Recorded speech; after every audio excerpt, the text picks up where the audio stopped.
Muy buenos días a todas y todos.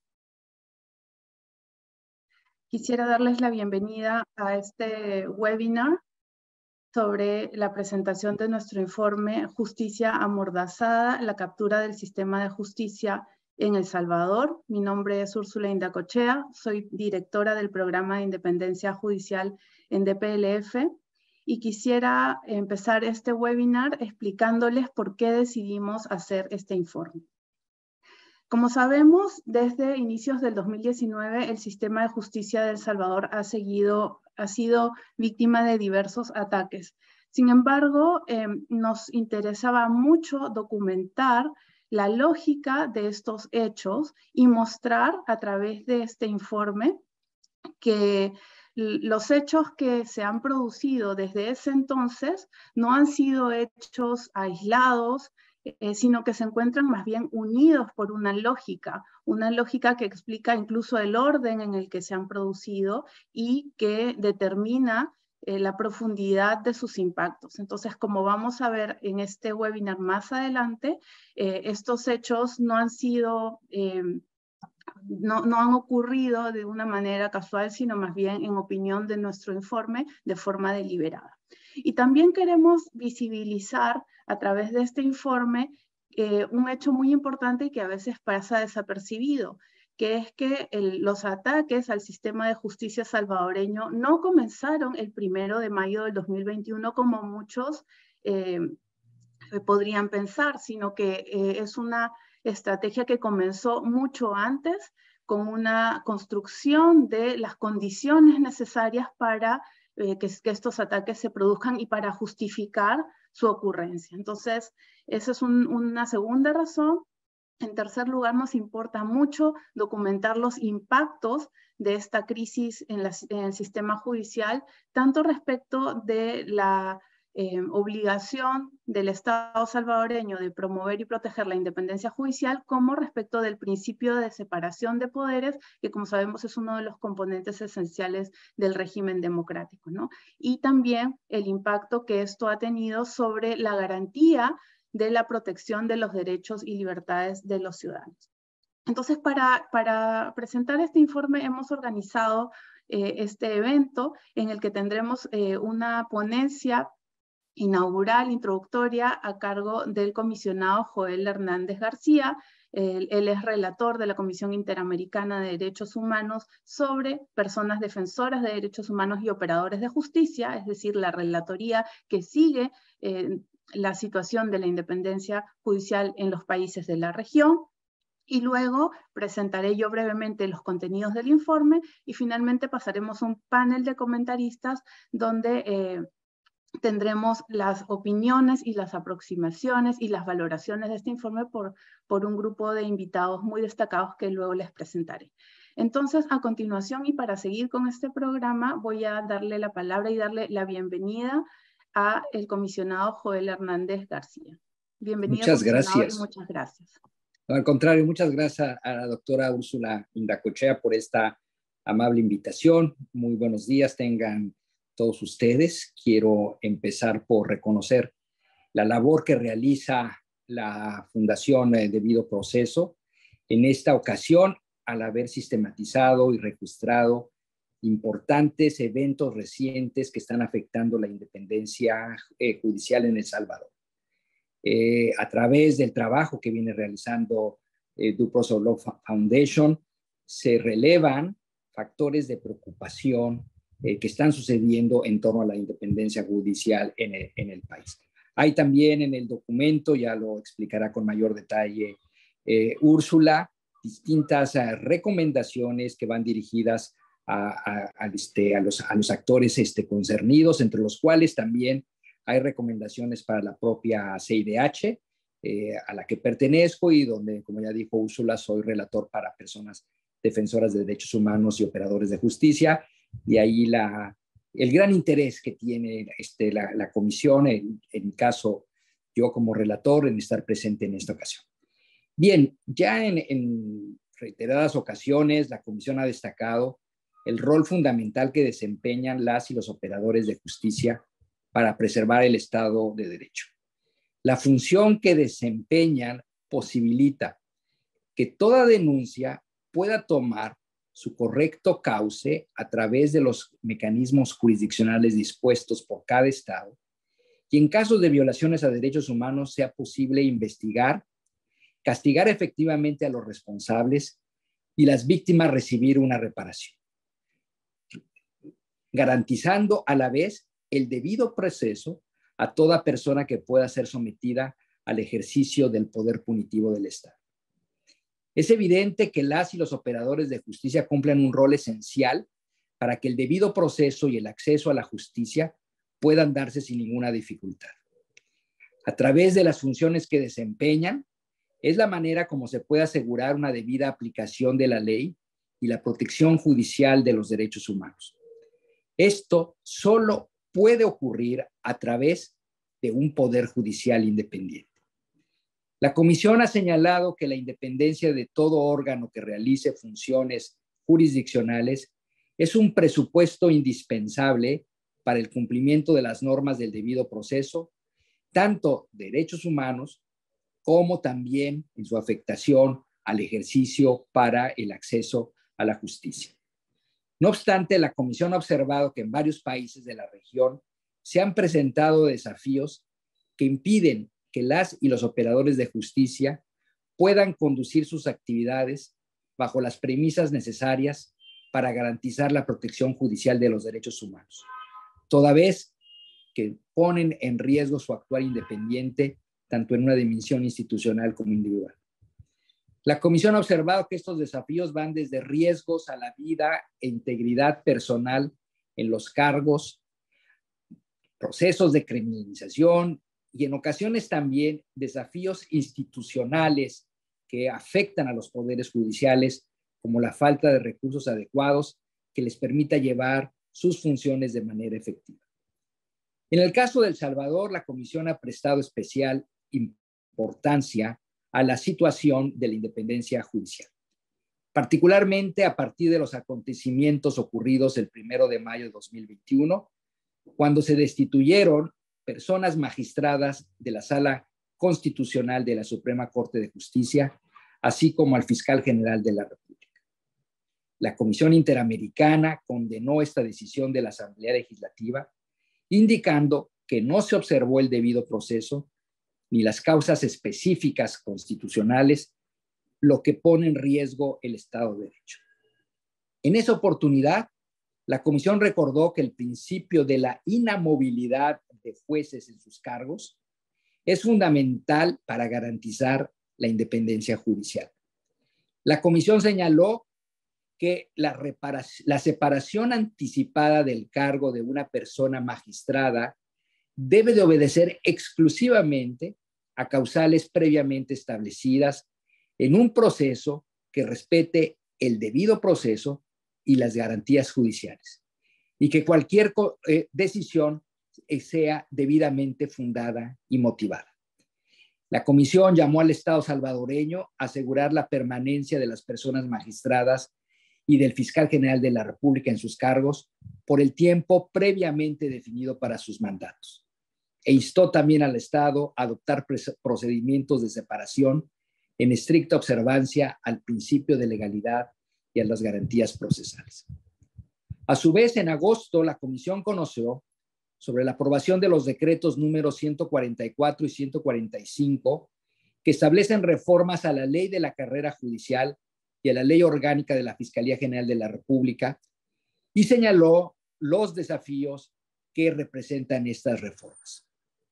Ante estos hechos, tanto la CIDH como el Relator Especial de Naciones Unidas sobre la Independencia de Magistrados y Abogados publicaron pronunciamiento conjunto resaltando que los impactos en los tiempos en cada carrera y las posibilidades de traslado de las personas operadoras de justicia afectaban severamente el principio de separación de poderes y la independencia de los órganos de justicia.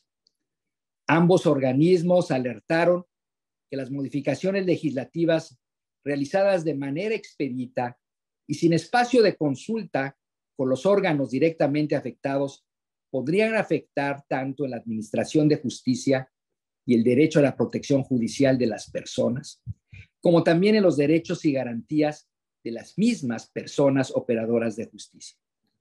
En ese sentido, CIDH y el relator especial de Naciones Unidas urgimos al Estado a asegurar que la jubilación anticipada constituyese un derecho de las personas operadoras de justicia y no una imposición.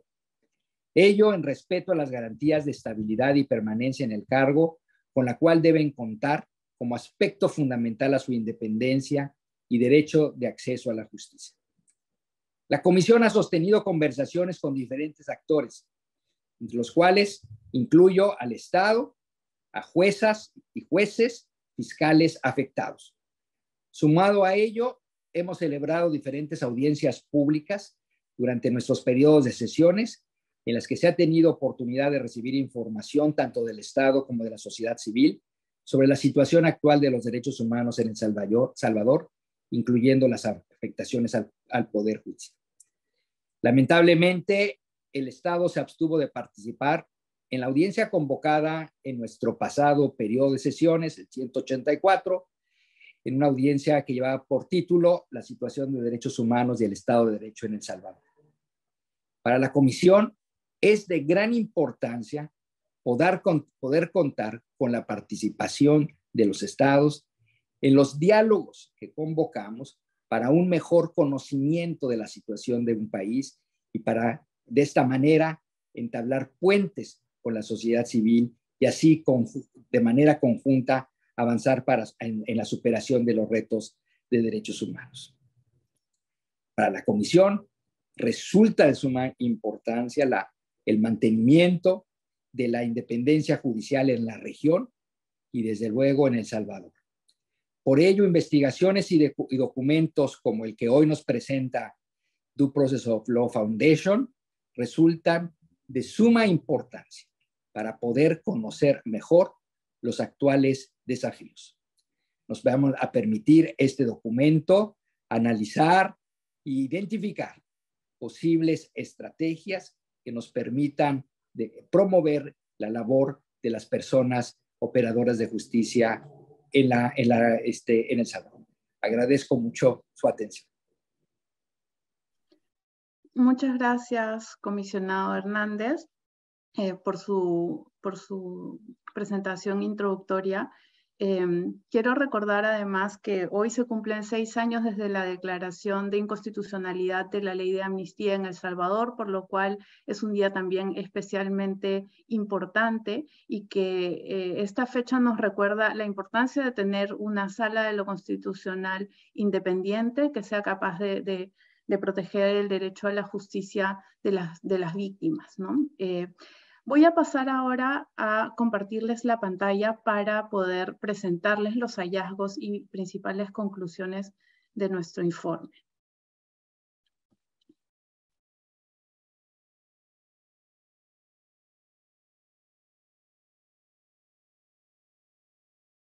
Un momentito, por favor. Ahí está. Perfecto. Bueno, como les señalaba en la introducción, nuestra organización se interesó por realizar este informe, básicamente porque queríamos documentar los hechos y analizarlos jurídicamente desde la perspectiva del derecho internacional y el derecho interno, ¿no? Por ello, nuestro marco de referencia fue desde el derecho internacional un instrumento fundamental para abordar la problemática de la justicia, es la Carta Democrática Interamericana, ¿no? Porque si bien es cierto, este informe documenta afectaciones a la independencia judicial y esas afectaciones están reñidas con los compromisos en materia de derechos humanos, la gravedad y la profundidad de la crisis nos aconseja mirar este documento, la Carta Democrática Interamericana, que define los elementos de la democracia representativa y contiene el compromiso de los estados, incluyendo el Estado de El Salvador, de proteger ese régimen democrático. Y entre esos elementos está la separación e independencia de los poderes, el uso del poder conforme al derecho y la protección de los derechos y las libertades de los ciudadanos, ¿no? Por lo tanto, la Carta Democrática es un instrumento fundamental de nuestro análisis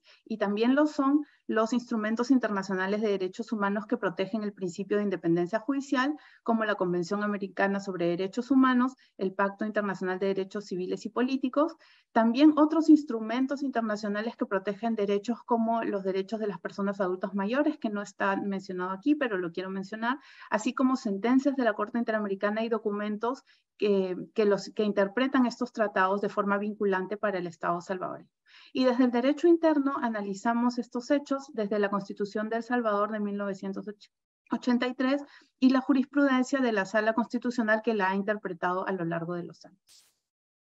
Ahora, como antecedentes de estos hechos, debemos citar los acuerdos de paz de 1992 que desde ese entonces impulsaron la necesidad de reformar y reestructurar el sistema de justicia para darle independencia. Y a partir de estos acuerdos de paz se realizaron reformas constitucionales en materia de justicia que son relevantes para mencionar en este momento.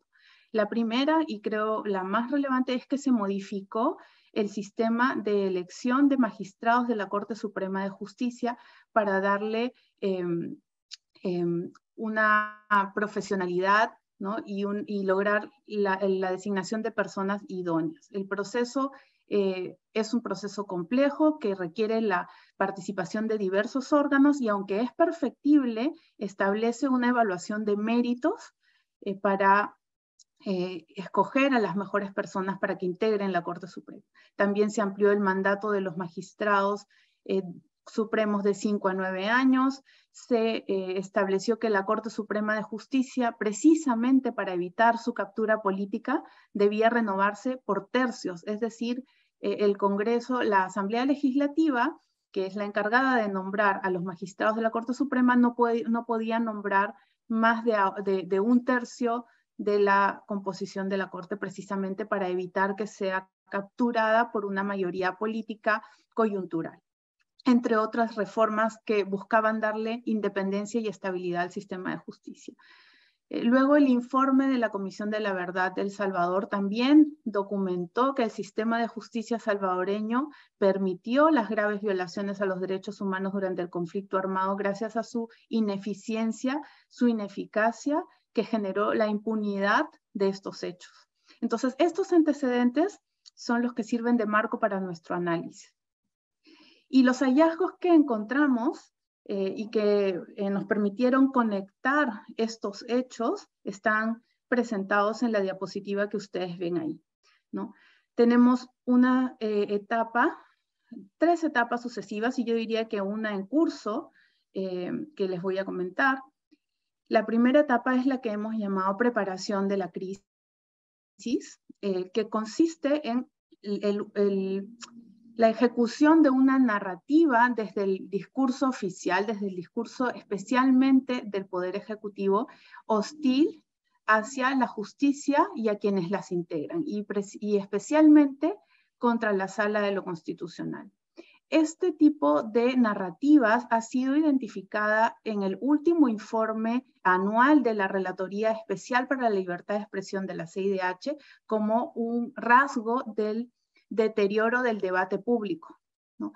El deterioro del debate público se produce cuando el discurso es utilizado por las autoridades para crear hostilidad, animadversión o incluso incitar a la violencia contra ciertos grupos, contra ciertas personas o incluso contra ciertas instituciones.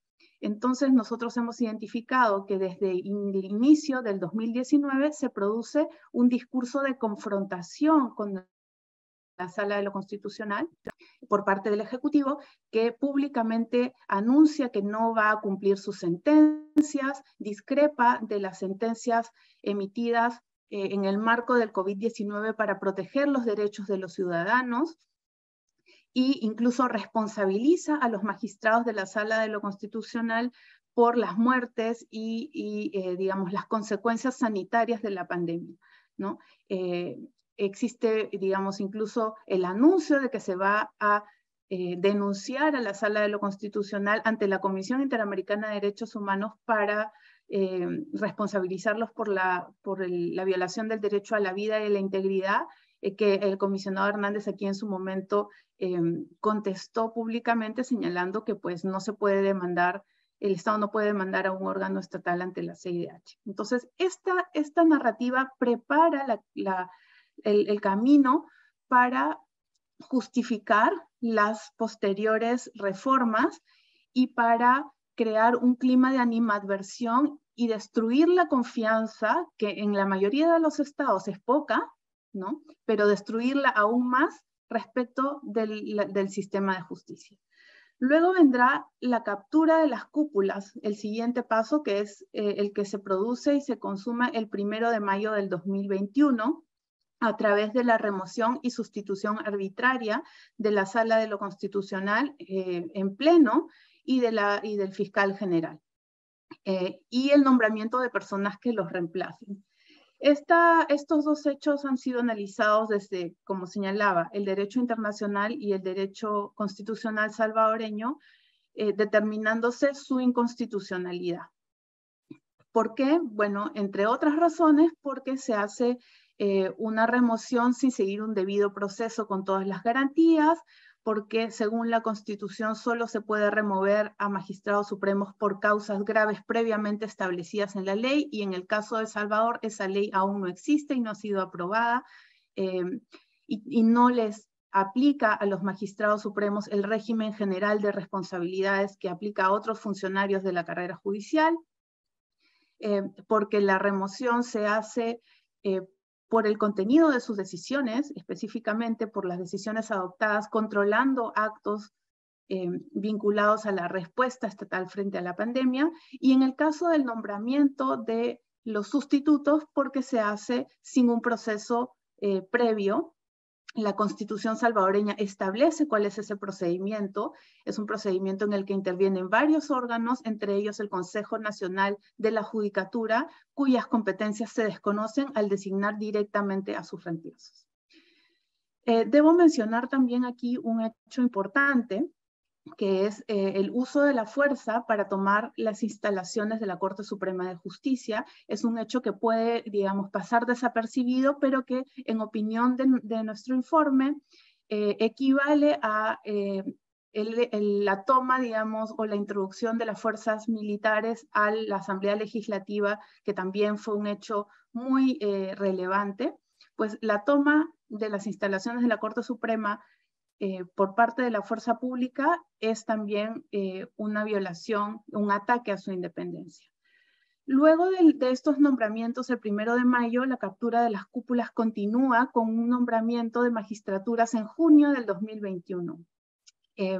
Cuando se producen estos hechos, es decir, la captura el 1 de mayo de la Sala de lo Constitucional, ya estaba en curso un proceso de selección para renovar un tercio más, digamos, o el tercio que correspondía de la Corte Suprema de Justicia, y la Asamblea Legislativa, ya con una mayoría oficialista, nombra 5 magistrados más, con lo cual se consolida una captura de 10 de las 15 magistraturas supremas, con un control total sobre la Corte Suprema. Entonces, este era un paso que nos parece que era necesario que se diera previamente al paso siguiente, que es el que hemos llamado la profundización de la crisis o captura vertical, que es la reforma del sistema de carrera judicial para remover a los magistrados y jueces más antiguos y experimentados y con más liderazgo y por lo tanto con capacidad de resistir a estos ataques, que son los mayores de 60 años o con más de 30 años de experiencia, que según estas reformas son cesados inmediatamente de sus carreras. Y se pone un tope a los nuevos magistrados que sean nombrados.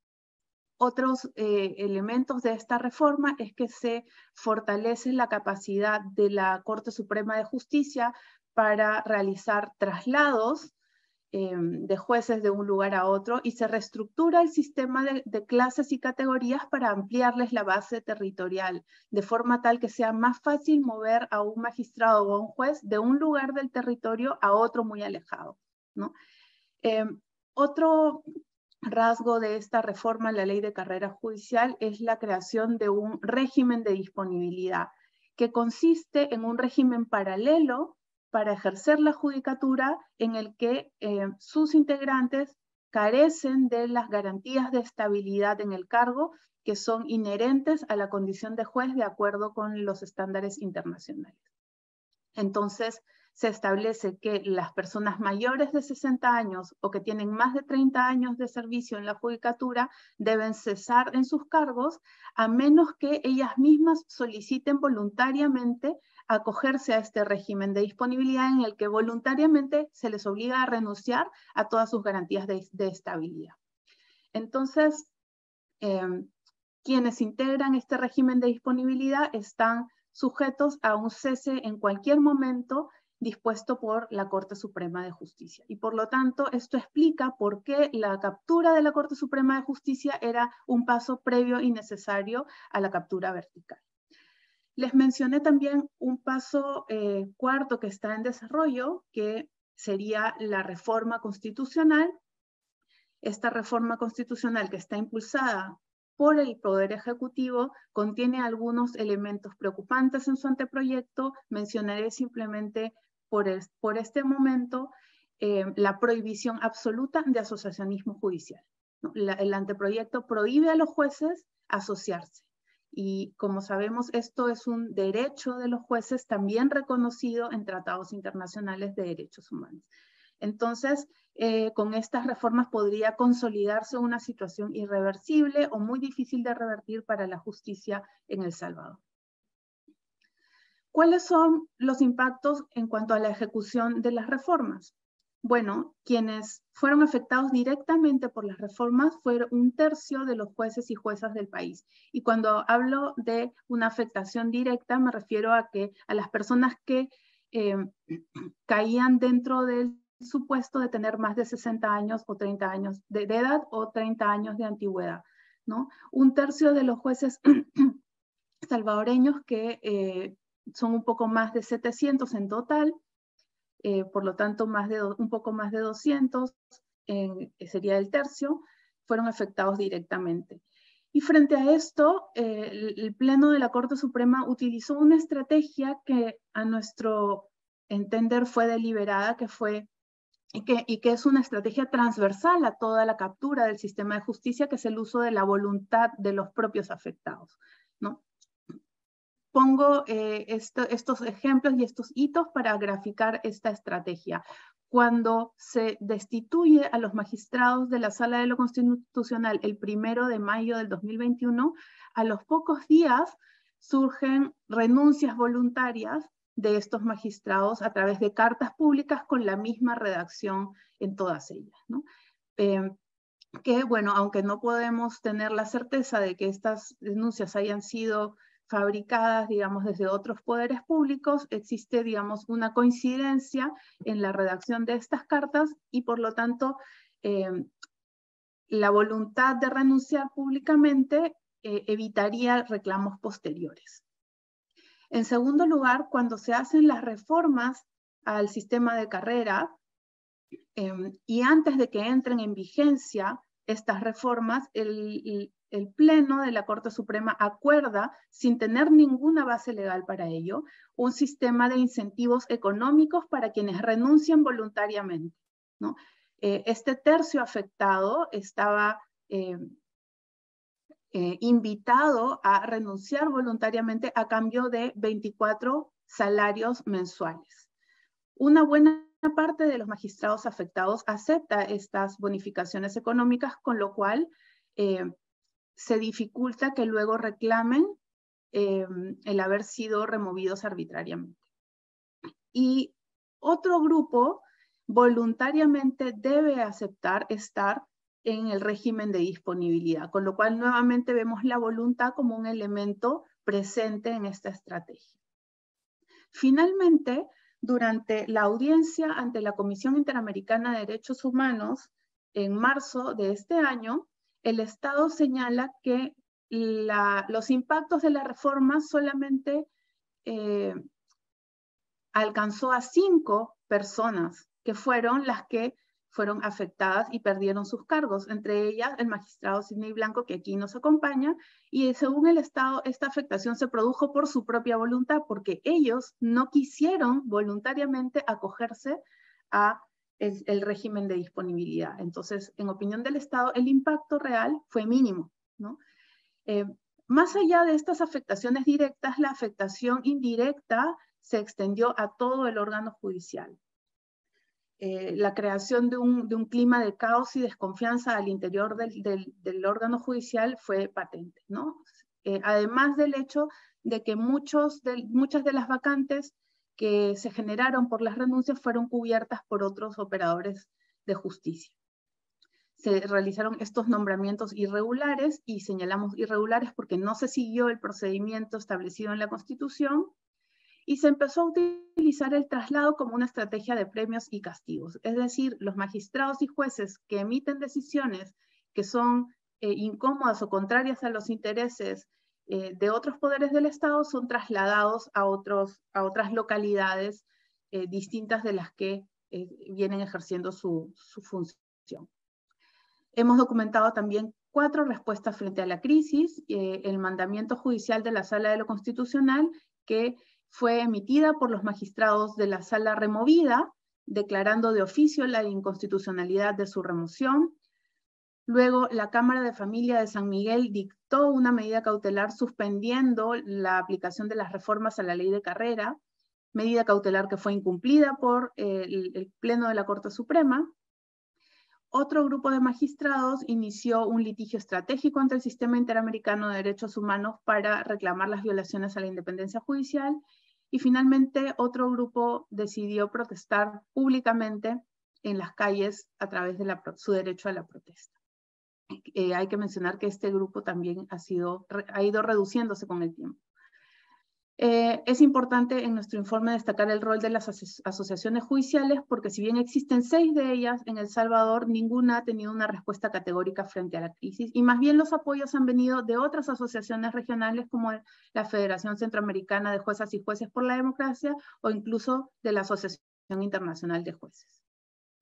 Ahora, los impactos de la captura del sistema de justicia son profundos, y no solamente se reducen a la afectación del principio de independencia judicial, sino al principio de separación de poderes, que es central y es uno de los elementos de la democracia representativa. Es por eso que mencionaba la importancia de atender a los mecanismos establecidos en documentos como la Carta Democrática Interamericana.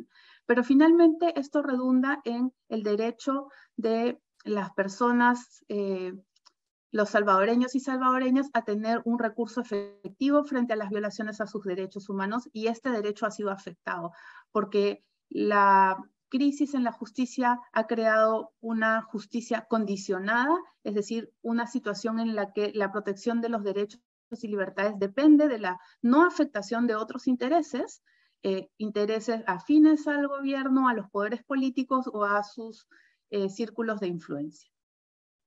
Finalmente, nuestro documento contiene recomendaciones concretas. No voy a mencionar todas, pero la principal es que se activen los mecanismos que se establecen entre los artículos 18 a 21 de la Carta Democrática Interamericana. Es decir, la profundidad de la crisis es un asunto que debe estar en la agenda hemisférica de la Organización de los Estados Americanos para buscar el restablecimiento del orden constitucional. Debe impulsarse un consenso de los sectores sociales acerca de la importancia, primero, acerca de la ruptura de este orden y la importancia de restablecerlo. Creemos que se puede organizar una comisión internacional o nacional integrada por personalidades de prestigio, por personalidades notables, representativas de diversos sectores, para que impulsen las 2 primeras recomendaciones. Requerir a otras instancias internacionales, no solamente las de derechos humanos, sino a otras instancias, por ejemplo, las instancias de banca multilateral, en general, las instancias de la comunidad internacional, para monitorear la situación de la justicia en El Salvador y de la democracia en El Salvador, que debe importar, digamos, a todos. Y finalmente, y esto como una recomendación de largo plazo, hay que promover dentro del sistema educativo las reflexiones sobre la importancia de la independencia judicial, el principio de separación de poderes y la democracia. Muchísimas gracias. Esta sería la presentación de los hallazgos de nuestro informe, y ahora, para comentarlo, quiero presentarles a nuestros panelistas. Tenemos en primer lugar al magistrado Sidney Blanco. Él ha sido magistrado de la Sala de lo Constitucional de El Salvador, es un juez de carrera, es actualmente profesor de Derecho Constitucional y Penal en la UCA, en la Universidad Centroamericana José Simeón Cañas. Tenemos también el honor de contar con Adriana Orocu, que es la nueva presidenta de la Federación Latinoamericana de Magistrados y Magistradas, y también de la Asociación Costarricense de la Magistratura. Y finalmente, nuestro panel está completado con Carlos Luzberti, un jurista venezolano con mucha experiencia en América del Sur. Él es asesor legal de la Comisión Internacional de Juristas para América del Sur, y ellos van a darnos sus reacciones a nuestro informe. Entonces, empezaremos dándole la palabra durante 10 minutos al ex magistrado Sidney Blanco. Muchas gracias y bienvenidos. Muchas gracias por la invitación y felicitar por la organización de este encuentro. Y me gusta que la problemática de El Salvador esté en estos escenarios de debate para encontrarle una solución. La presentación que ha hecho Úrsula del informe me parece completa y yo voy a centrarme en 3 aspectos. El primero de ellos, a destacar la grave afectación a la forma de gobierno que reconoce la Constitución de El Salvador con el comportamiento del Poder Ejecutivo. En segundo lugar, voy a hablar sobre la degradación del Poder Judicial, tanto como órgano fundamental como también como los órganos persona, los propios jueces y juezas. Y en tercer lugar, voy a intentar descifrar las incertidumbres que se ciernen alrededor de las decisiones que son emitidas por estos funcionarios que no han sido electos de conformidad con la Constitución. Con relación a lo primero, a la grave afectación a la forma de gobierno, la captura del órgano judicial tiene unas consecuencias gravísimas para el sistema democrático. El Salvador reconoce en su propia Constitución que el gobierno es republicano, democrático y representativo. De estos 3 elementos, creo que el comportamiento que hemos escuchado de parte del Ejecutivo afecta grandemente el carácter republicano del gobierno, como forma de gobierno. ¿Y de qué manera lo afecta? Porque no existe en nuestro país actualmente controles interorgánicos. No hay ninguna institución o persona capaz de ejercer control sobre los abusos del poder y las violaciones a los derechos humanos. El Poder Ejecutivo ha capturado no solo el Poder Judicial, sino también la propia Asamblea Legislativa, la Fiscalía General de la República, la Procuraduría para la Defensa de los Derechos Humanos, la Policía Nacional Civil, las Fuerzas Armadas que obedecen directamente al presidente y no a lo que manda la Constitución, el Instituto de Acceso a la Información Pública, que es la entidad creada para que los ciudadanos puedan acudir a solicitar información y a exigir la transparencia en la rendición de cuentas al Ejecutivo, el Tribunal de Ética Gubernamental, que es la institución recientemente creada para enjuiciar los comportamientos antiéticos de funcionarios. En definitiva, pues, hay una captura de prácticamente todas las instituciones, incluso la Procuraduría para la Defensa de los Derechos Humanos, que suele ser uno de los últimos eslabones en donde se pueden denunciar estas violaciones. Hemos visto en los últimos días, frente a un régimen de excepción con abundantes violaciones a derechos de los privados de libertad, que la Procuraduría ha guardado un silencio cómplice durante todo este tiempo que llevamos en régimen de excepción. En segundo lugar, respecto a la degradación del Poder Judicial, tenemos una Corte Suprema de Justicia, como lo refleja el informe, que forma parte del coro que sigue a su director. No hemos escuchado a ningún magistrado, ninguna voz disidente que dé o se atreva a dar una conferencia de prensa y denuncie todas las arbitrariedades que existen. En realidad, es impresionante lo que ha ocurrido con la captura del Poder Judicial. desde el propio 1 de mayo de 2021, que se removió a los magistrados de la Corte, de la Sala de lo Constitucional, hubo una ocupación física por parte del Ejecutivo a las mismas instalaciones de la Corte Suprema y cambió absolutamente todo, desde lo más simple, que puede ser el logo de un órgano de gobierno, y todo lo que sigue. Cambió todas las estructuras al interior de la Corte y ha amedrentado y sometido y no sé bajo qué presiones los magistrados están sometidos y han guardado absoluto silencio, y no encontramos un órgano judicial que defienda la independencia, que es una de las características o uno de los deberes que le impone la Constitución a este órgano fundamental. Y también ha existido una degradación a la persona de los jueces y juezas. Una degradación porque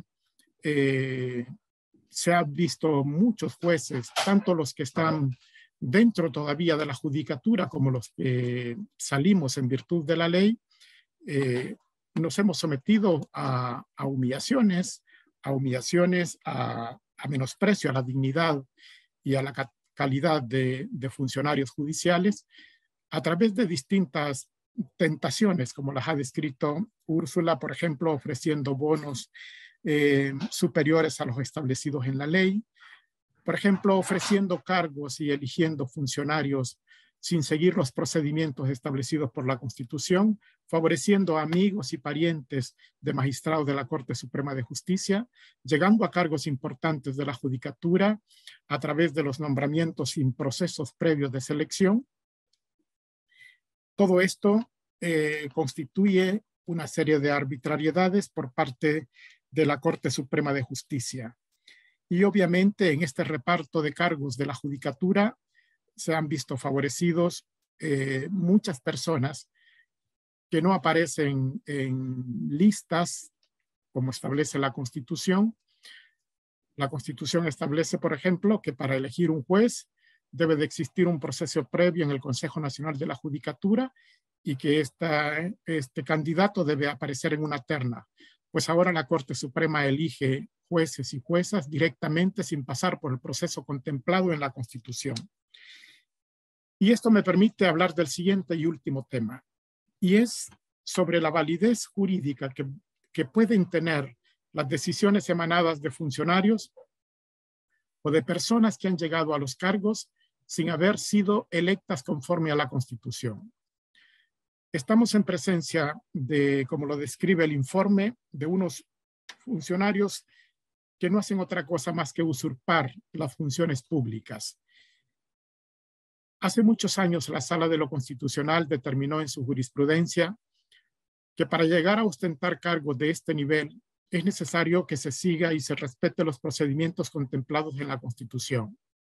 Y cuando ello no es así, este funcionario, que en aquella oportunidad, en el 2010, se describió como el funcionario que no cumple los requisitos, que no se somete al procedimiento, que utiliza la fuerza pública para llegar al cargo y que además desplaza a los legítimamente electos, son personas que ostentan la categoría de usurpadores de funciones públicas.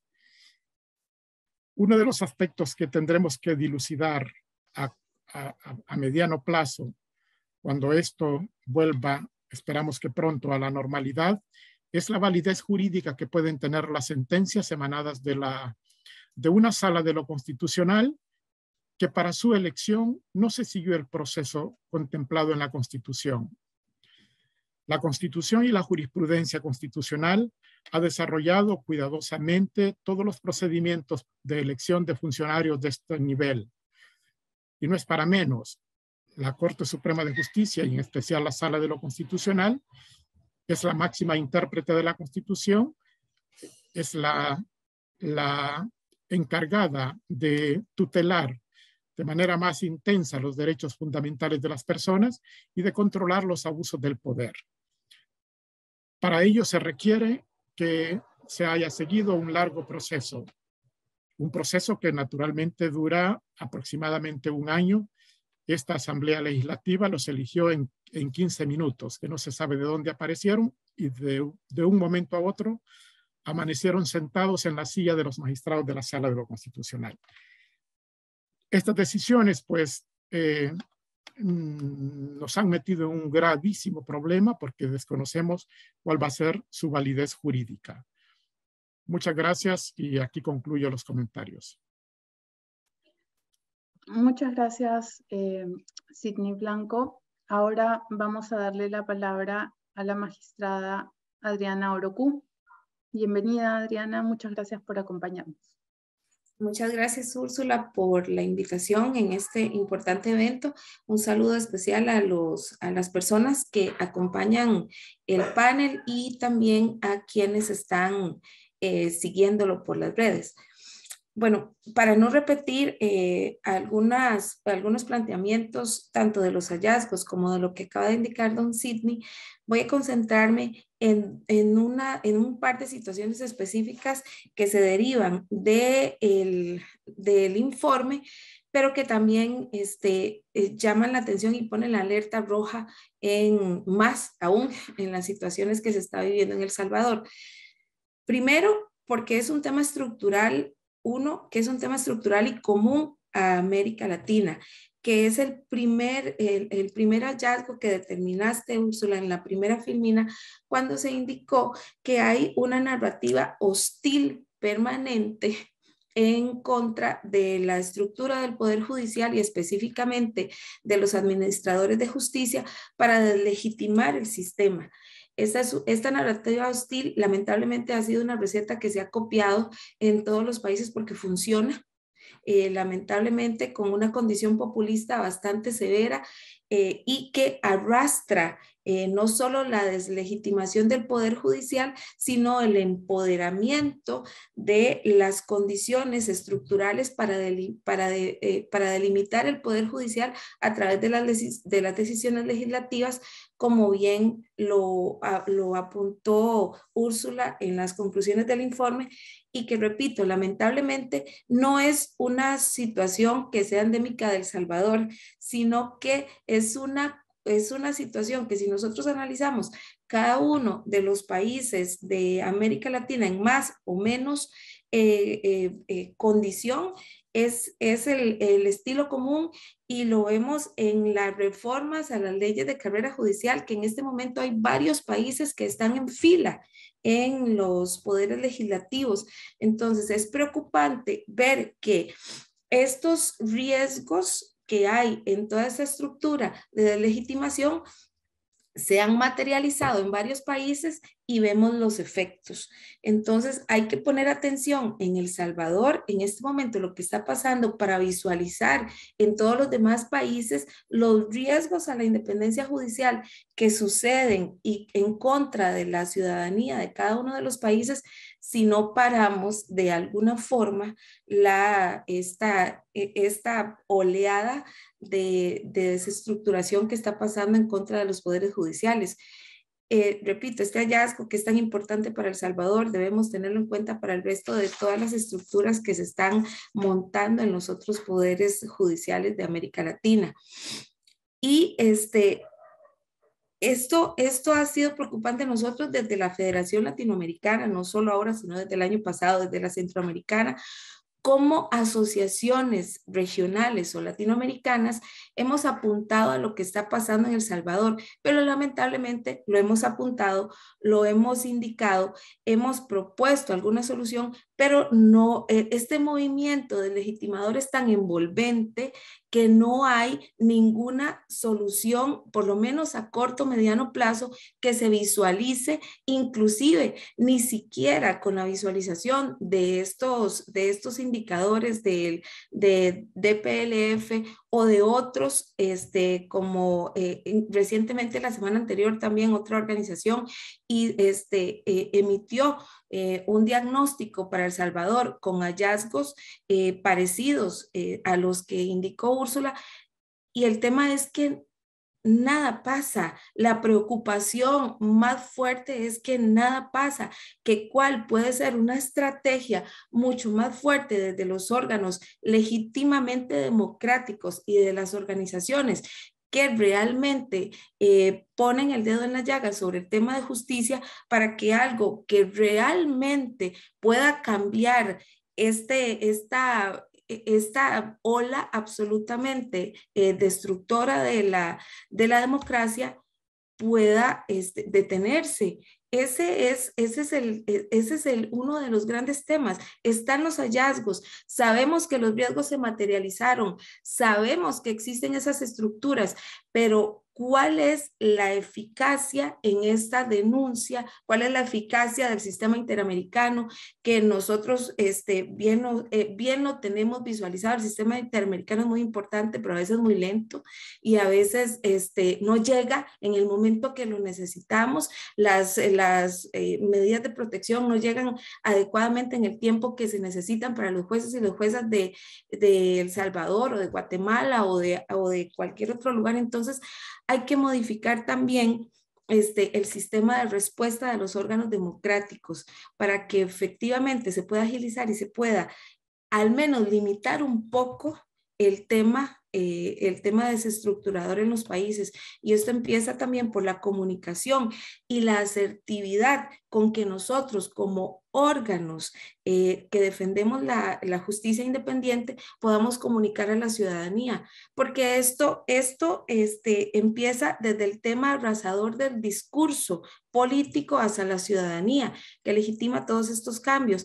pero no hay una estructura de comunicación empática que envuelva a la ciudadanía para que pueda también asirse con nosotros en este tema de defensa de la independencia judicial. O sea, algo pasa en el tema comunicacional que nosotros no hemos creado una estrategia efectiva, y esto también pasa por las organizaciones, que ese era el otro punto que también quería tocar. Una de las conclusiones en los hallazgos que indicó Úrsula sobre el informe es sobre la necesidad de un asociacionismo realmente fuerte que pueda combatir estas estructuras. Hay 6 organizaciones en El Salvador y esas organizaciones inclusive pertenecen a otras organizaciones regionales o latinoamericanas.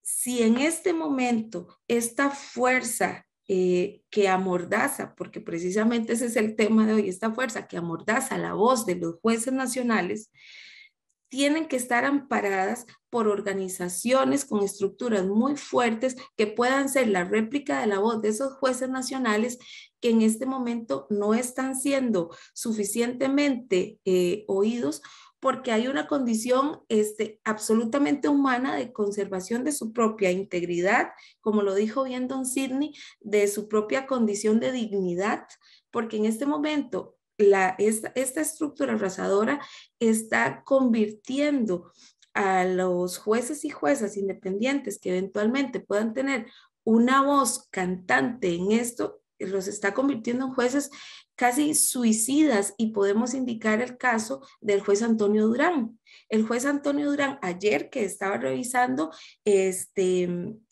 la situación de El Salvador para actualizarme sobre qué ha pasado en los últimos días, había una nota de un medio de comunicación que le decía al juez Durán, ¿por qué si en las manifestaciones después del 1 de mayo del 2021 habían muchísimos funcionarios judiciales que salían a defender la independencia judicial como elemento necesario para la estructura legítima del Poder Judicial, en otras marchas como la del 1 de mayo de este año había uno solo?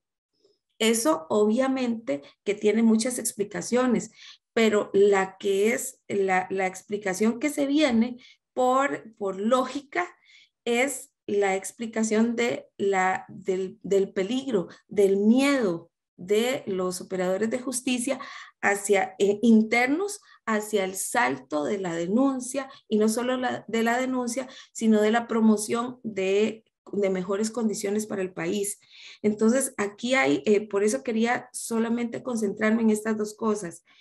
El discurso del legitimador que trae el miedo por las consecuencias de todas las condiciones que se han dado para que los jueces y las juezas, fiscales y fiscales, sean una voz completamente muda la necesidad de que organizaciones internacionales y el asociacionismo judicial interno en los países se fortalezca para que si no hay posibilidad interna de esta denuncia podamos apoyar en solidaridad a los jueces de El Salvador y cualquier otro que los necesite. Y hay una cosa que acaba de mencionar Úrsula que es súper preocupante, que hay una ley que... o un proyecto de ley más bien en este momento en la Asamblea Legislativa que impediría el asociacionismo. El único país en este momento de América Latina que tiene una prohibición constitucional para asociacionismo de jueces y juezas es Venezuela. Y sabemos en este momento cómo está el sistema judicial venezolano.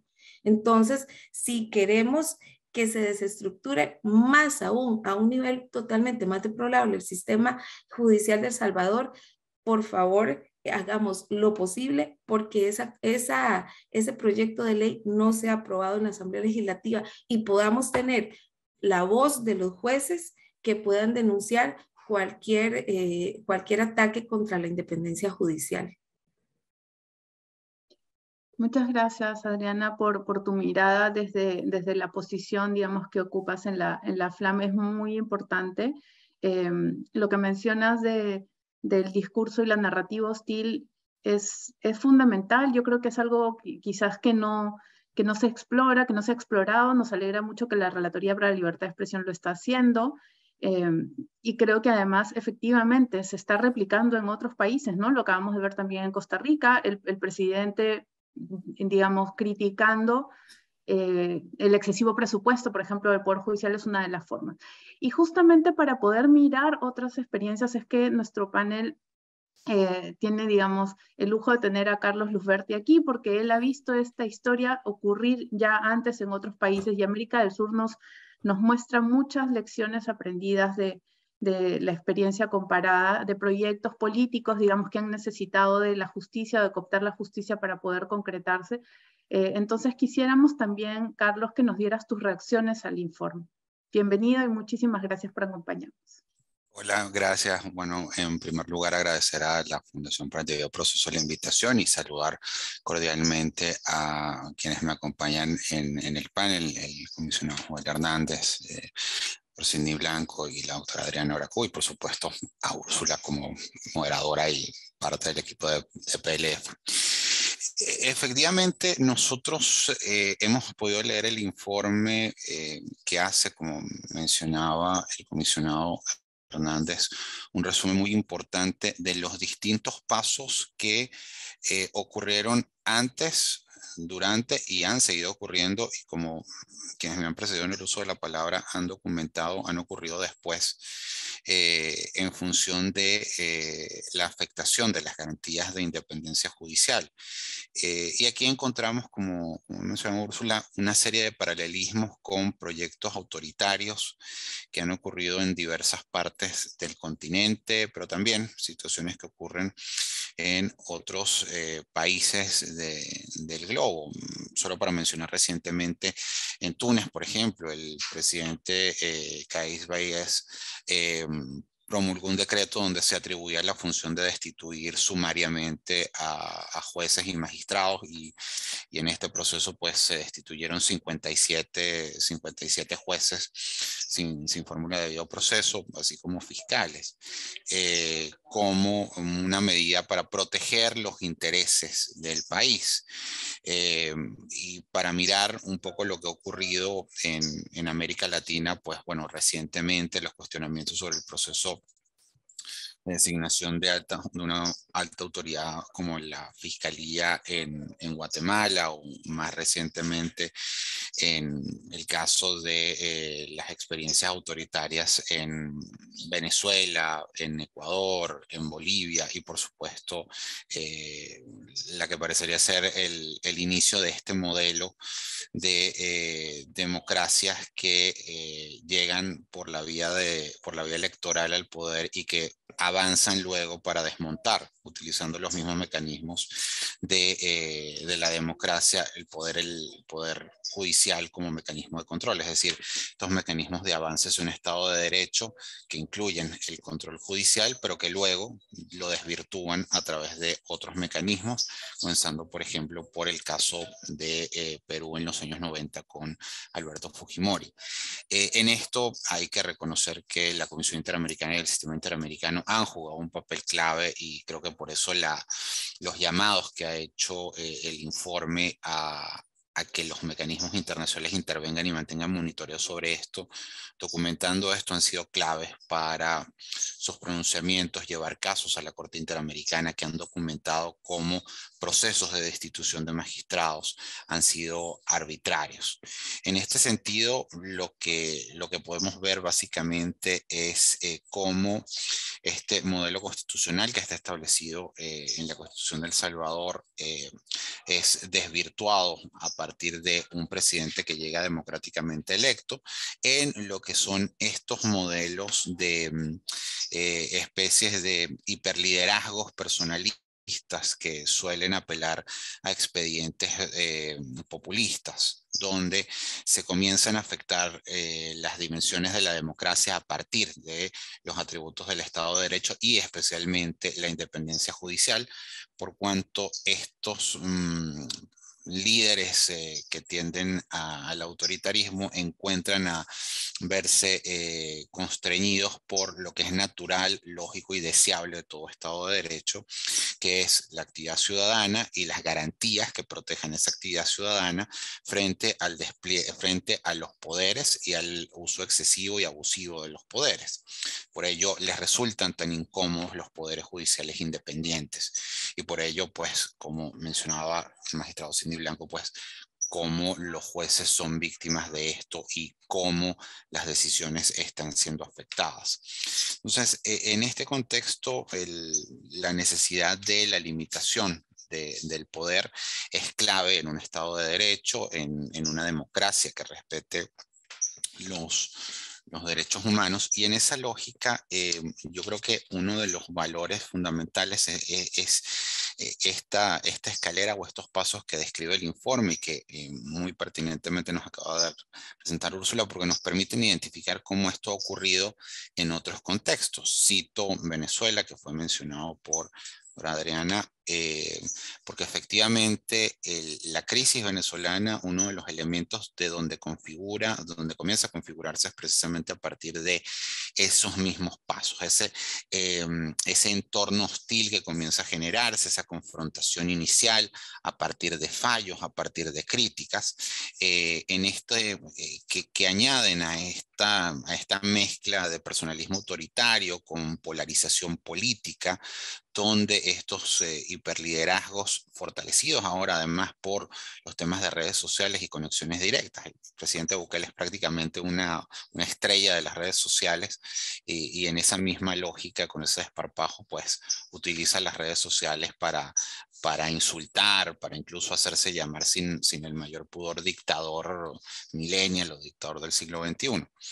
Estas autorizaciones que se permite bajo la lógica de promover visiones maniqueas donde estos líderes pues son los salvadores de la patria, los salvadores del pueblo, y las autoridades, la institucionalidad se opone a ese proceso de salvación, y es por ello pues por lo que en estos ejercicios de democracia radical apelan a estos mecanismos para atropellar esto. En Venezuela lo vimos en los primeros años del gobierno de Hugo Chávez, cuando no le gustaban sentencias emitidas por la entonces Corte Suprema de Justicia en 1999, apelando a un mecanismo de asamblea constituyente, atropella al Poder Judicial a través de un decreto de emergencia judicial que termina por dar al traste y generar un nuevo Poder Judicial con unos nombramientos. Luego en 2004, cuando nuevamente no les agradan las decisiones,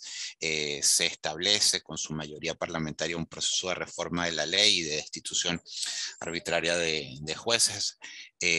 supremos, y a partir de allí, como bien describía Úrsula que está ocurriendo en El Salvador, ocurre un proceso de depuración hacia abajo del resto del Poder Judicial. Pero también esto lo vemos recientemente, lo hemos visto recientemente en Bolivia o en Ecuador, el uso de mecanismos supuestamente democráticos para intervenir el Poder Judicial. Y además esto nos revela otro dato importante, que estos procesos están vinculados a gobiernos de lo que hemos llamado corte populista autoritario, que resulta ser independiente del signo ideológico. Esto es otro dato relevante. Esto lo hemos visto que ocurre en las Américas con gobiernos que se identifican con movimientos a la izquierda o a la derecha del espectro político, pero asimismo también estos ataques y debilitamientos de las instituciones de la democracia liberal y el Estado de Derecho ocurren en Europa y el resto del mundo. Entonces, esto, por ejemplo, lo hemos visto con los cuestionamientos del presidente Duque a la Corte Constitucional en Colombia, también recientemente con fallos que no le gustaron, con los cuestionamientos del presidente Lasso a las medidas frente a las restricciones y los trámites de los habeas corpus, tal cual como en su momento uno de los elementos que desata la crisis es la reacción del presidente Bukele frente a las restricciones que la Corte Suprema y la Sala de lo Constitucional comienzan a establecer en lo que tiene que ver con las medidas adoptadas frente a las restricciones a la libertad personal y los confinamientos forzados en el contexto de pandemia, y cómo alega de nuevo que su rol de protección está siendo limitado por ese poder oscuro que son los jueces de la Corte Suprema, y por eso, aprovechando su mayoría parlamentaria, atropella no solamente la independencia judicial, sino además las propias formas, ¿no? Y cómo luego esto empieza a decantar al resto del sistema, y más tarde o más temprano esto termina por afectar a la democracia por completo, porque al final del día estos liderazgos o estos hiperliderazgos no terminan constriñéndose porque no aceptan ningún tipo de restricciones que son necesarias y consustanciales al Estado de Derecho y necesarias para la protección y garantía de los derechos de las personas. Yo lo dejo hasta acá. Gracias. Muchísimas gracias, Carlos, por esos comentarios. Definitivamente nos ayudan a poner esto en contexto. Quisiera entonces ahora abrir este espacio para que las personas que están conectadas o que nos están siguiendo a través de las redes puedan hacer preguntas a nuestros comentaristas. Quisiera empezar también con algunas que ya tenemos por aquí. Y quisiera empezar a hacerle una pregunta al magistrado Sidney Blanco, que tiene que ver con el golpe, el impacto, digamos, moral de estos hechos, ¿no? Algo quizás un poco menos visible. Uno mira y analiza, digamos, los actos desde una perspectiva jurídica, pero hay una perspectiva más invisible que tiene que ver primero con un rasgo que nos llamó la atención, que es que las personas que vienen a sustituir a los magistrados de la Sala de lo Constitucional, dos de ellas ya formaban parte de salas de la Corte Suprema y además eran personas que estaban en la directiva de dos asociaciones judiciales. Entonces, ¿cómo esto ha impactado, digamos, la unidad interna que podría existir, no solo al interior del Pleno, digamos, para rechazar a estas personas que según la jurisprudencia de la misma sala estarían usurpando funciones públicas, ¿no? Cómo este hecho ha sido determinante para impactar esa posibilidad de rechazo o de respuesta, y también al interior de del propio órgano judicial. Es algo que vemos también en la Fiscalía General. Se remueve el fiscal general y se pone como fiscal general sustituto a una persona que ya trabajaba en la Fiscalía. ¿Cómo estos hechos han impactado la unidad o ha sido un golpe, digamos, una afectación moral a la independencia de los operadores?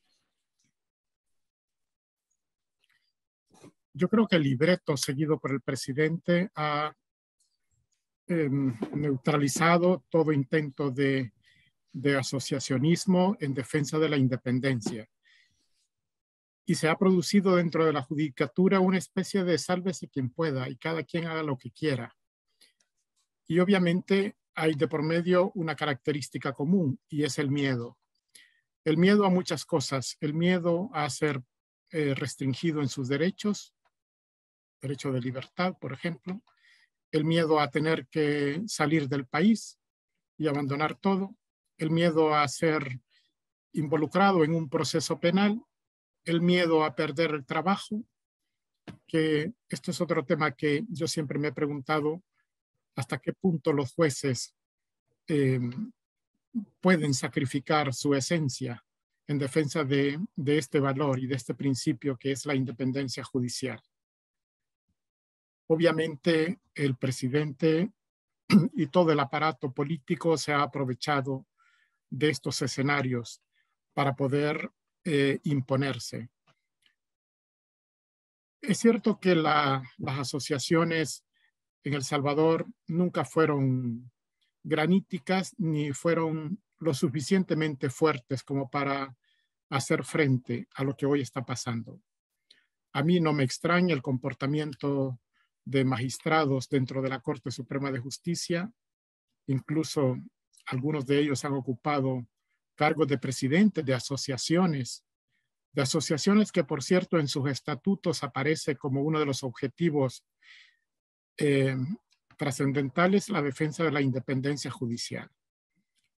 Pero su comportamiento a lo largo del desempeño de la judicatura no ha sido precisamente el cumplimiento del contenido de esa finalidad. No me extraña de determinados funcionarios, jueces y juezas de la Corte Suprema de Justicia que tengan un comportamiento cómplice que satisface los designios del Ejecutivo. Pero sí me extraña de otros jueces de la Corte Suprema de Justicia que en algún momento abanderaron estas consignas de defensa de la independencia judicial y participaban en protestas escritas o públicas o privadas, compañeros de carrera judicial, y que de pronto han cambiado de actitud inesperadamente. Esto es algo que en algún momento lo conoceremos, si ha sido solo el miedo, o es que cambian de principios, o ven las cosas de manera diferente, o la independencia judicial ya tiene otro concepto en unas condiciones como las que se vive. Es inexplicable. Yo no tengo en este momento una respuesta de por qué este comportamiento extraño y unánime de la Corte Suprema de Justicia, y también ese mismo comportamiento extraño yo lo puedo visualizar en el resto de la judicatura. Jueces que en algún momento luchaban por la independencia judicial han sido tentados por beneficios a través de ascensos a mejores cargos y se olvidaron de la noche a la mañana de estos principios que deben regir la judicatura. Y yo creo que aquí cada quien también analiza su propia situación, la situación personal. Algunos deciden mantenerse en los cargos, aún con las peores humillaciones, porque esto es humillante para un juez, tener que resolver de determinada manera, porque de lo contrario amanece con un traslado arbitrario de la Corte Suprema de Justicia. Que no me voy a detener a dar ejemplos de jueces que, guiados por sus principios, emitieron una resolución que creyeron acorde a la Constitución e inmediatamente la Corte, previo tuit presidencial, aparecen trasladados de manera arbitraria. Entonces, creo que esta es una decisión personal, Úrsula. Cada juez, cada jueza, bajo su propia conciencia, está tomando sus propias decisiones. Muchas gracias, Sidney. Tengo una pregunta para Adriana y una para Carlos y una para el comisionado Hernández. Las voy a hacer de una sola vez y así las podemos contestar tratando de ser puntuales para no excedernos del tiempo. En el caso de Adriana, ¿cuál puede ser el rol que cumplan frente a esta crisis, por ejemplo, espacios como las cumbres judiciales, como la Cumbre Judicial Iberoamericana, ¿no? Que está formada por miembros de altas cortes? O sea, esta cumbre integra, digamos, a la nueva conformación de la Corte Suprema de Justicia de El Salvador. Debiera ser un espacio donde también se manifieste una posición de defensa de la independencia judicial, o al menos una preocupación. La pregunta para Carlos es, a diferencia de otras crisis judiciales en la región y en América del Sur también, la crisis en El Salvador ha sido fulminante por su rapidez, ¿no? Tenemos experiencias también en la región de destituciones masivas, como el caso, por ejemplo, de Ecuador, de Quintana Coello contra Ecuador en la Corte Interamericana, donde hay una destitución que es calificada como masiva porque se saca toda la Corte en pleno. ¿Cuáles son las cosas que podemos esperar si todo sigue así? ¿Hasta dónde nos está conduciendo este camino? ¿Y cómo crees tú que termina esta historia? O en todo caso, ¿qué cosas que no se hicieron en algunas otras experiencias en América del Sur crees que se pueden hacer para contener en este momento la crisis? O en todo caso, disminuir su velocidad. Y en el caso del comisionado Hernández, la pregunta es, ¿cuál debe ser el rol o cuál puede ser el rol de la CIDH de cara a la aplicación de la Carta Democrática Interamericana en el foro, por ejemplo, de la OEA? Y finalmente aquí hay una pregunta general que la podrían contestar en sus intervenciones en el medio, es ¿cómo ven la situación de los derechos humanos frente a esta conformación de orden constitucional? ¿No? Empezamos con Adrián. Gracias, Úrsula. Si te parece, voy a comenzar con la última intervención de la pregunta general. ¿Cómo ven la situación de derechos humanos? Terrible, porque al menos en este momento que están en vigencia una reforma procesal penal que determinó que hay jueces sin rostro, que el imputado ni siquiera tiene la posibilidad de saber quién está emitiendo el fallo de un proceso en el que está involucrado.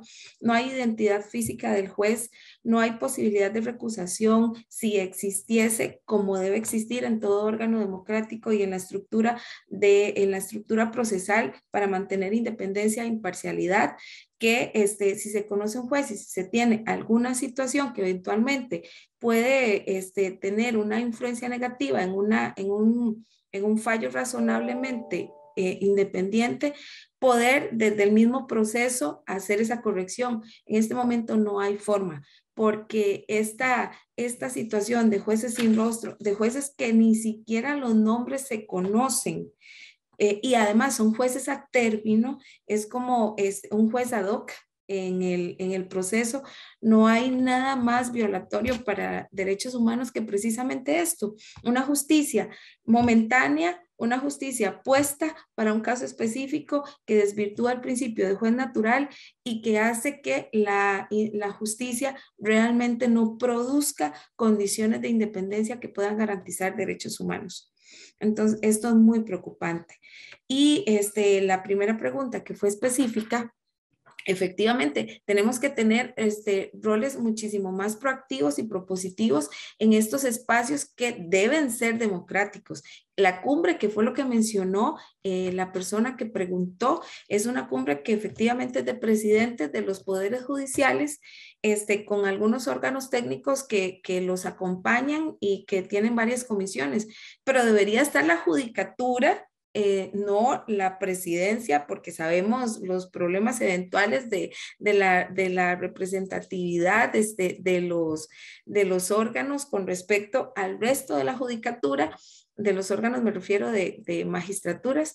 Y entonces sí deberíamos de promover los espacios. Orgánicamente no existe el espacio, pero si hay voluntad para hacerlo, nos pueden dar el espacio. Entonces el tema de promover el encuentro, por ejemplo, que acaba de pasar de la Cumbre de las Américas, debería estar la judicatura representada para orientar sobre las denuncias de los temas de independencia judicial que directamente afectan la democracia.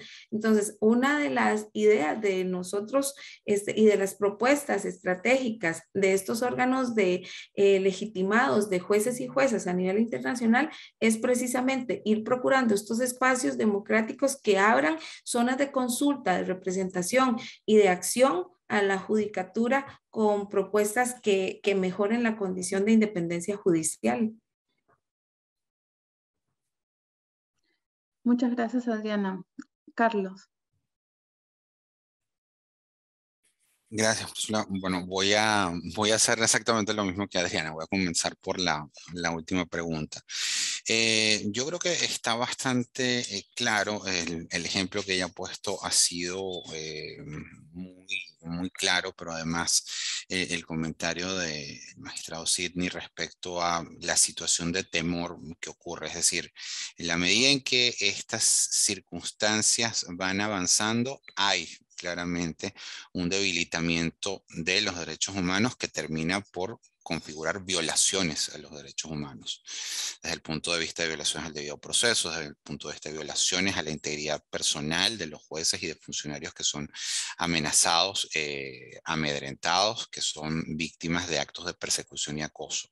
Y en esto retomo la experiencia comparada de cómo, por ejemplo, en Venezuela, en el curso del proceso y el debilitamiento de la independencia judicial, hemos visto procesos de persecución por motivos políticos que han sido documentados por mecanismos de Naciones Unidas, en parte porque Venezuela, dentro de esa espiral descendente en la calidad de la democracia y en la protección de derechos humanos, una de las medidas que tomó fue denunciar la Convención Americana y pues prácticamente limitar el monitoreo internacional.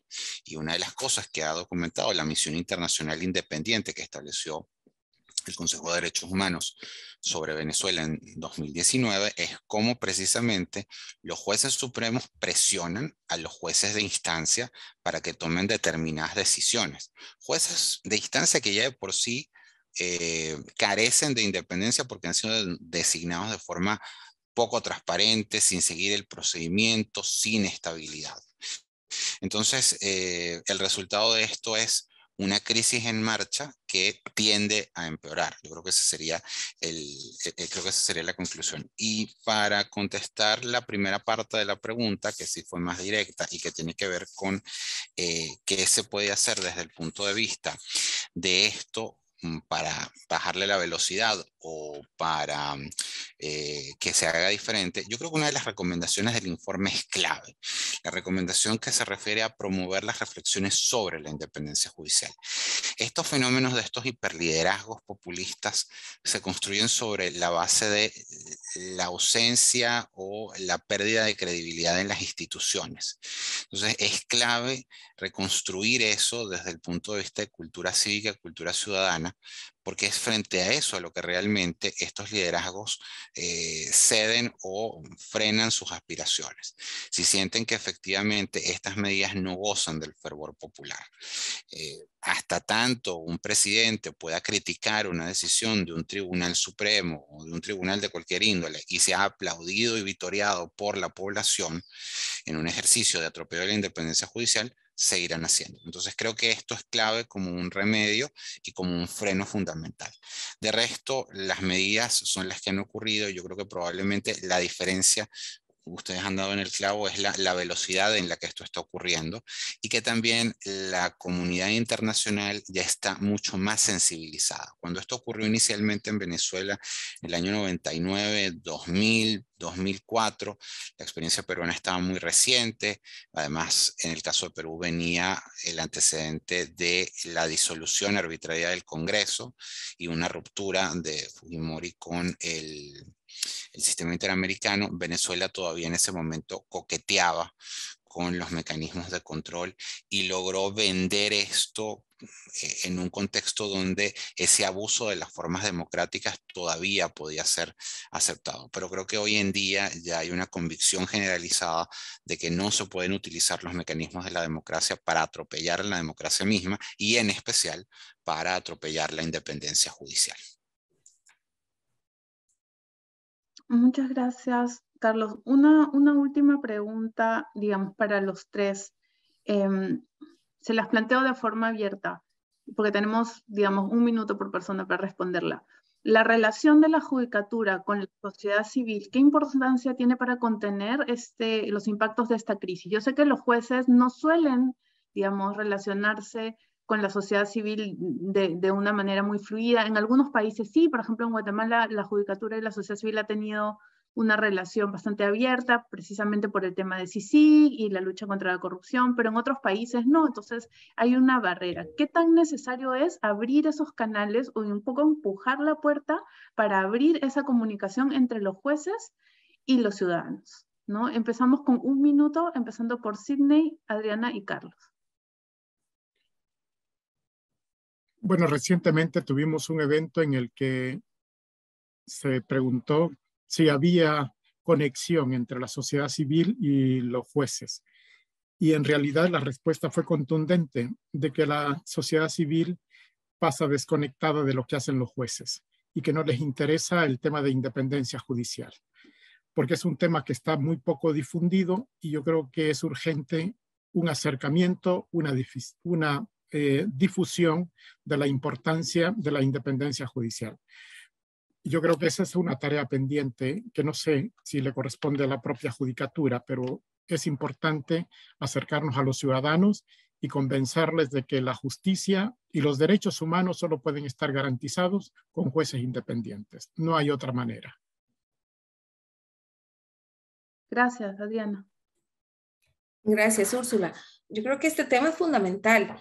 Por eso, cuando hice la primera intervención, les decía que una de las estrategias importantes es la empatía que debemos lograr de la ciudadanía hacia el término de independencia judicial.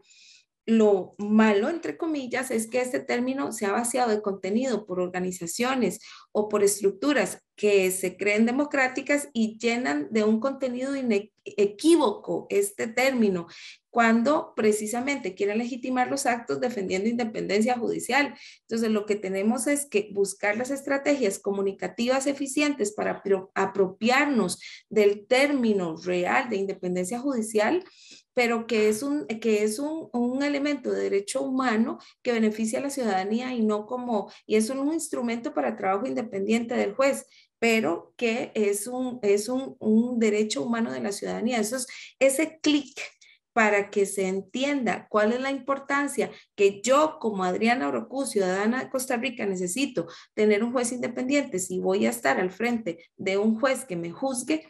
Eso es lo que no ha pasado, porque es un término que ha sido muy etéreo y también digamos, parte de la culpa es el ostracismo que ha tenido la judicatura frente a la ciudadanía, que eso ya no puede seguir así, definitivamente. Y no somos los jueces uno a uno, es a través de las organizaciones asociativas que tenemos no solo la necesidad, sino prácticamente la obligación, como la estructura también de mantener un ejercicio democrático, es de fomentar esta empatía ciudadana hacia lo que es independencia judicial, pero buscando un mecanismo comunicacional acorde con las estructuras actuales de redes sociales, TikToks, etcétera, para poder comunicar eficientemente. Muchas gracias. Y para terminar, Carlos. Gracias, Úrsula. Sí, efectivamente, ahí hay una relación que tiene que construirse en la mayoría de los casos.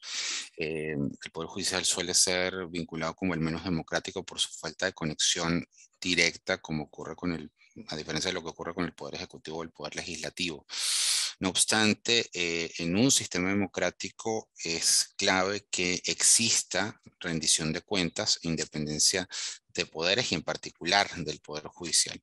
Ello lo que supone es la necesidad que la democracia se construya y establezca la necesidad de una actividad ciudadana que se vincule con el despliegue de poderes de control, donde se entienda que la independencia judicial y el Poder Judicial es una necesidad.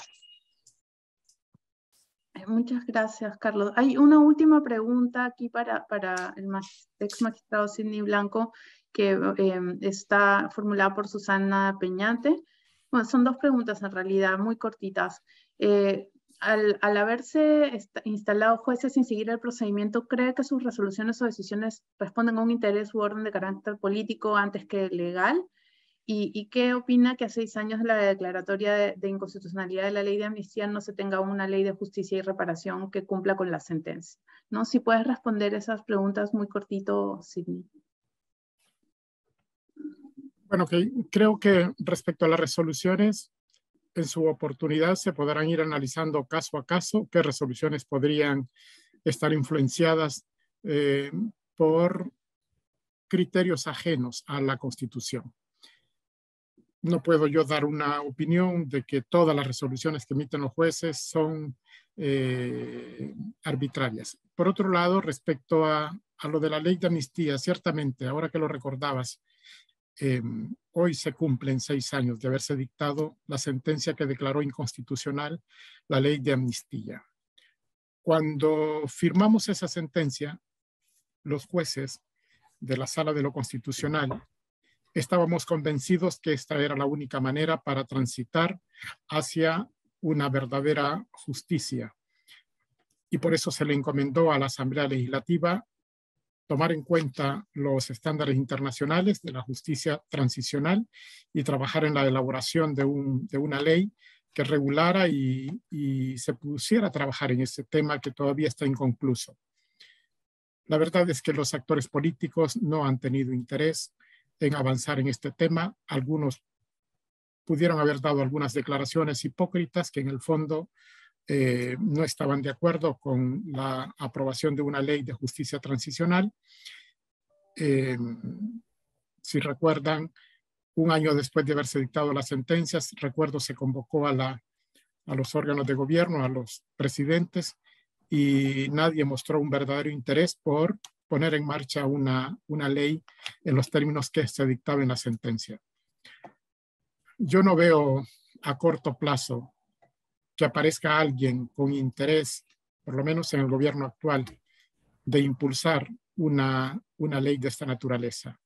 Creo que es un tema que va a permanecer abandonado. No hay ley de amnistía, pero tampoco se hace nada de lo que se ordena en la sentencia que la declaró inconstitucional. No veo ningún partido político, ningún diputado o diputada, ni el presidente de la República especialmente interesado en dar continuidad al mandato de esta sentencia. Muchas gracias. Bueno, con esto queremos finalizar este evento de presentación.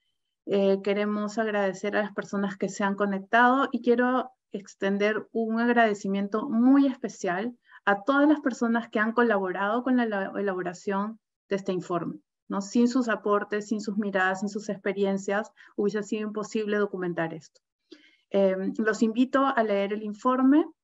Está ya colgado en nuestra página web. Tiene un resumen ejecutivo, también con una versión un poco más corta, y este resumen ejecutivo también está disponible en inglés para quien quiera leerlo, difundirlo y utilizarlo. Así que los invitamos a verlo y a compartirlo. Muchísimas gracias a todas y todos, especialmente a nuestros panelistas. El comisionado Hernández tuvo que salir por otro compromiso, pero me encargó también agradecer y despedirse en su nombre. Muchas gracias y seguimos en esta lucha.